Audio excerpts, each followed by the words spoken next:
বাংলাদেশের সর্ববৃহৎ রাজনৈতিক দলের কর্ণধার হিসাবে তারই সন্তান আজকে এই দেশের সবথেকে অন্যতম গুরুত্বপূর্ণ দায়িত্ব পালন করে চলেছেন এবং এই দেশের মানুষ যে দলটির উপর প্রত্যাশা করে মনে করে যে দলটি আগামী দিনে বাংলাদেশের নেতৃত্ব দিবে, ভাগ্যের চাকা ঘুরাবে, সেই দলটার যিনি নেতৃত্ব দিচ্ছেন তিনি শহীদ জিয়াউর রহমানের নিজ সন্তান, আমাদের ভারপ্রাপ্ত চেয়ারম্যান জনাব তারেক রহমান। ইতিহাসের খুবই ইন্টারেস্টিং একটা টাইম। আজকে জুলাই পরবর্তী সময়, জুলাইয়ের আগে 15 বছর আমরা নিরন্তর আন্দোলন করেছি, দুইটা নির্বাচন পার হয়েছে। সেই নির্বাচনটিকে বাংলাদেশের মানুষ এবং সারা বিশ্বের মানুষ প্রত্যাখ্যান করেছে। এর আগে একবার বৈষম্য বিরোধী আন্দোলন, বৈষম্য বিরোধী না, কোটা বিলোপের জন্য আন্দোলন হয়েছে 2018 সালে। কিন্তু তারপরেও ওই সময়টিতে সারা দেশের মানুষ রাস্তায় নেমে আসেনি।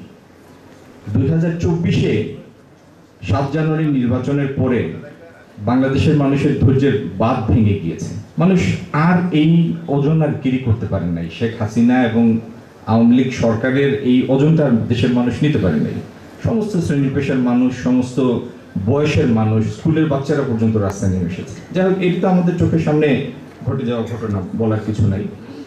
এই আন্দোলনকালীন সময়ে যারা রাস্তায় প্রাণ দিয়েছেন তো দিয়েছেন, কিন্তু এই আন্দোলনটিকে ধরে রাখার জন্য পিছন থেকে, পর্দার অন্তরাল থেকে যাদের অবদান আছে, যাদের স্বাভাবিকভাবে দৃশ্যপটে দেখা যায় না, সেই মানুষগুলিকে রেকগনাইজ করা, সম্মান জানানো এবং তাদের প্রতি আমাদের জাতির সাংগঠনিকভাবে এবং আমাদের সমগ্র জাতির কৃতজ্ঞতা জানানো, এটি একটি সময়ের দাবি। এটি তারা যে ভূমিকাটি রেখেছেন এটিকে রেকগনাইজ করা আমাদের সবার দায়িত্বের অংশ। আমি অত্যন্ত খুশি হয়েছি ড্যাব আজকে এরকম একটি উদ্যোগ নিয়েছে, চিকিৎসক নেতৃবৃন্দকে সম্মাননা জানাচ্ছে। আর এখানে যেহেতু ড্যাবের সব শীর্ষ নেতৃবৃন্দ আছেন, আপনাদের এই উপস্থিতির সুযোগ নিয়ে আপনাদের কাছে আমি একটু অনুরোধ করতে চাই। এই আন্দোলন পরবর্তী সময়ে আমরা তো সবাই চেষ্টা করেছি আমাদের নিজ নিজ অবস্থান থেকে আহতদের চিকিৎসা সহায়তা দিতে, কিন্তু সীমাবদ্ধতাটা হচ্ছে আমাদের পক্ষে অনুরোধ করা সম্ভব বা আর কিছু হলেও তো ওষুধপত্র কিনে দেওয়া সম্ভব। আমাদের যেহেতু চিকিৎসা বিদ্যা নাই, চিকিৎসা আমাদের দেওয়ার ক্ষমতা নেই, চিকিৎসার জন্য আপনাদেরই আমাদের শরণাপন্ন হতে হবে। আমার এখানে আমার এক ছোট ভাই সহ সিলেটের বেশ কয়েকজন তরুণ আছেন যাদের দৃষ্টিশক্তি হারানোর পথে আছে। তারা, আমরা তো এমন একটা সময়ে গত কয়েক বছর পার করেছি যখন আপনার আমার মতো দেখতে, এই যে মানুষগুলি এরকম নির্বিচারে পৈশাচিকভাবে গুলি চালিয়েছে, তারা আপনার আমার মতো দেখতে, গায়ের রং আপনার আমার মতো, কথা বলে আমাদের ভাষায়, তাদের সাথে আমাদের কোনো জানাশোনা শত্রুতা নাই। কিন্তু যেগুলি উপরে করতে পারতো, যেগুলি পায়ে করতে পারতো, সেগুলি নিশানা স্থির করেছে চোখের উপর, মাথার উপর। আমাদের অনেক ভাই চোখে গুলি বয়ে বেড়াচ্ছে এবং প্রাথমিকভাবে একবার অপারেশন করার পরেও তার ব্লাড ক্লট রিমুভ হয় নাই, কারো কারো চোখের ভিতরে গুলি। এদের দৃষ্টিশক্তি তারা হারানোর পথে। আপনারা যদি একটু উদ্যোগ নেন,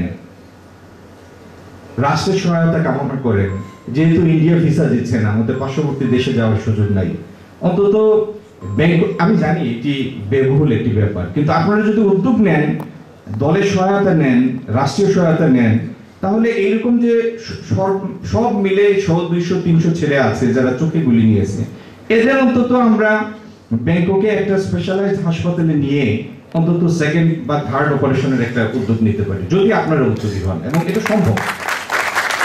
আমি ডোনার ভাইকে অনুরোধ করব, আপনি অন্তত আপনার জায়গা থেকে উদ্যোগটা নেন।